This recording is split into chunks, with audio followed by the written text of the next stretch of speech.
Huh. Hello my YouTube friends. We are currently at Air Force Base, Eysterplaat. And Museum Hangar. Over here is quite a bit of things. There's a Buccaneer standing over there. There's a P-166 Albatross.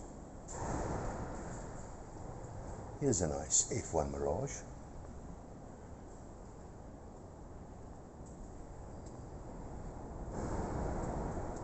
There's a Sabre. And we have a Mirage 3.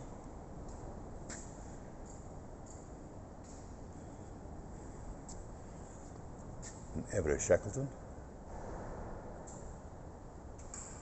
So here's the Albatross. This little pusher engine.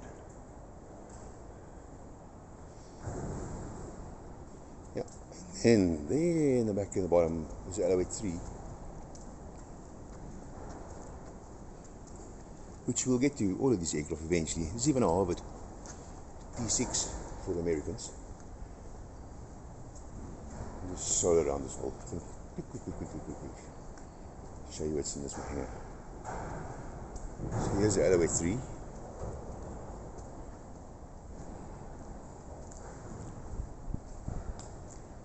And a Harvard.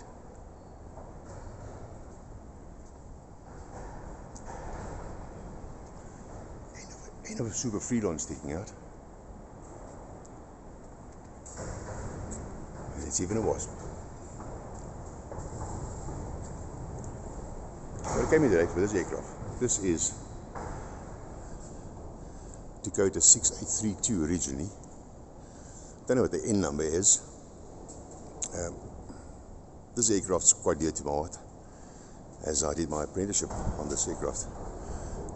This aircraft was built late 1943, early 1944, as it flew to Britain in the beginning of March, and then at the end of the March it was flown to South Africa, to Swartkops area, Pretoria, Johannesburg, and it's been there all its life.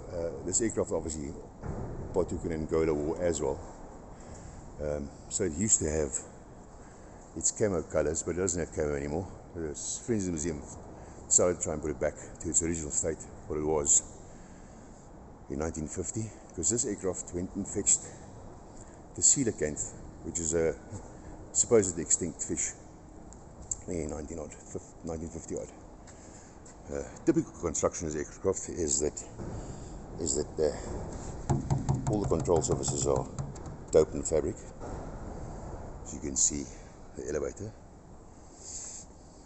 as well as the rudder. It's all dope and fabric, which makes it quite easy to cover, but yeah, difficult to work on. And then same with the ailerons. I see this aileron still got its camo color. Hasn't been completely stripped down yet. So yeah, this one still got its camo.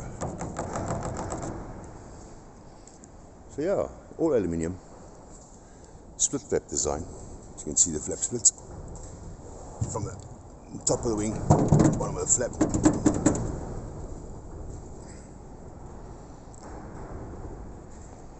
And we have the standard radial engine. Let's just walk around this aircraft a bit more.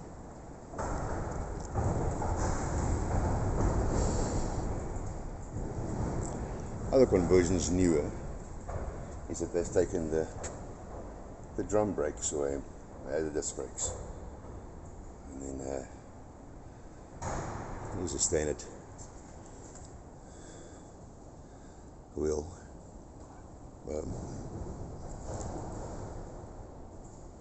This has three types of locks. It's got a geometric lock, which is the angle over here, as well as a lock pin inside there, and then the latch. This is the up and down compensator. Here's the oil tank. It takes about 29 gallons of oil. Well cooler.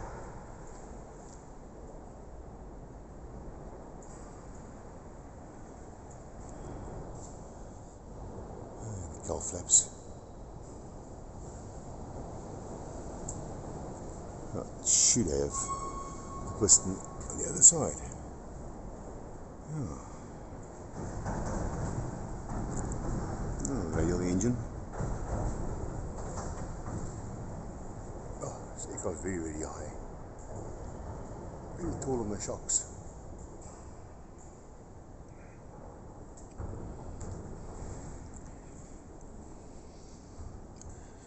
Yeah, and over here we have the fuel tanks. One in here, as you can see from those length of bolts over there, and all these screws, 260 of them, about 40 of those.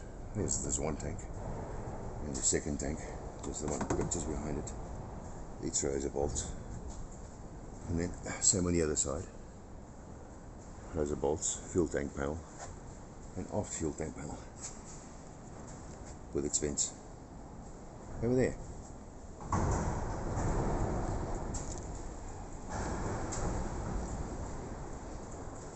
Amazing old aircraft.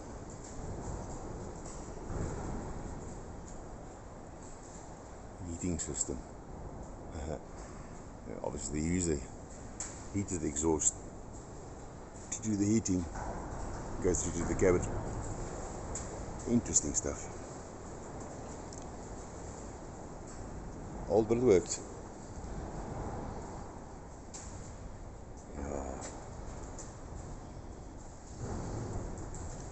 Standard type bungee locks. There's a hinge cover missing here.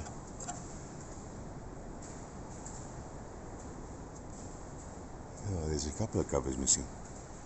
Anyway, let's go have a look inside. Sure, steps are a bit different than I remember. Let's see if we can get it without falling ourselves to pieces. Okay, here we are. It's got the standard side saddle configuration with the overhead cable paratrooping at the back. At the back is just the toilet. There's a toilet area, and if you go through the back there, you get to the cables. But the floor's been removed here, so I don't want to fiddle too much.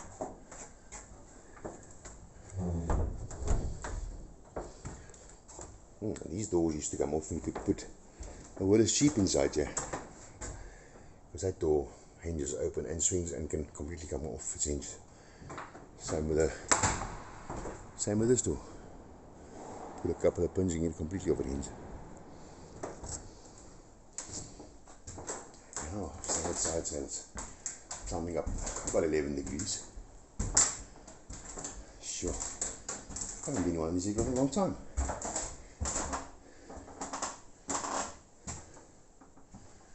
Here's a little plaque with a coelacanth. I think I stuck that on there years and years and years ago.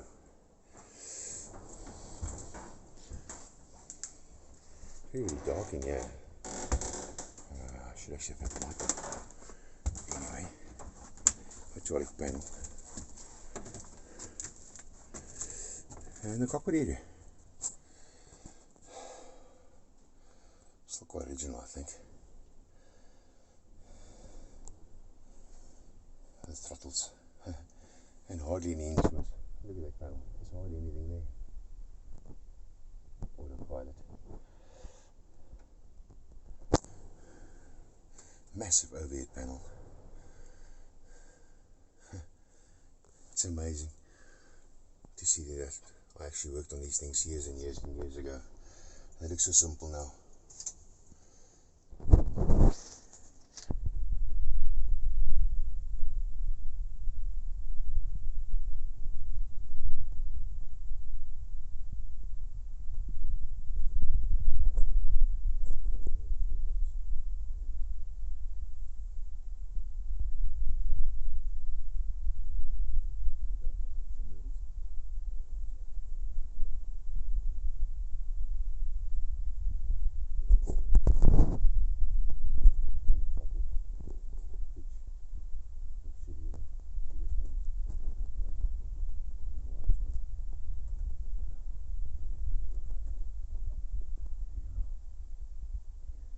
guys sometimes do.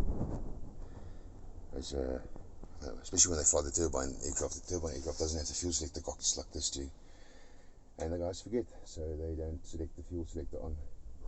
They end up running out of fuel. And actually nothing wrong with the aircraft. It's just the selection was wrong.